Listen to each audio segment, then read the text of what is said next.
Hello বন্ধুরা, আজ আমি চলে এসেছি। আমার মেয়ে বলছে আজ পাঁপড় খাবো। এই যে গ্যাসে কড়াই বসিয়ে ফেলেছি, পাঁপড় তেল রেডি। এই যে পাঁপড় খোলা হচ্ছে, তেল কড়াই গরম হয়ে গেছে। গ্যাসটা একটু আঁচটা বাড়িয়ে নিলাম, তেল ঢেলে ফেললাম, ঢাললাম তেল। বর্ষাকালের দিনে তো একটু পাঁপড় খেতে ভালো লাগে। আজ বৃষ্টি পড়েছে, তাই একটু ভাবলাম যে পাঁপড় খাবো। এই যে আমাদের 10 টাকা করে পাঁপড়গুলো খেয়ে, আমার মেয়ে বলছে কাঁচাই মেরে ফেলবো পাঁপড়। এই যে এক একটা করে পাঁপড় ভাজছে।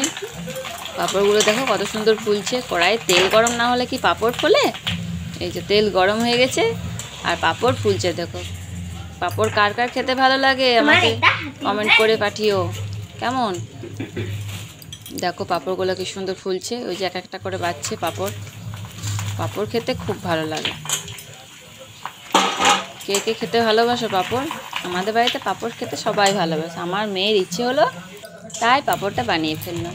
এই যে এত এত পাঁপড়, দেখো পাঁপড়গুলো কি সুন্দর পাঁপড়, রকম রকম পাঁপড়।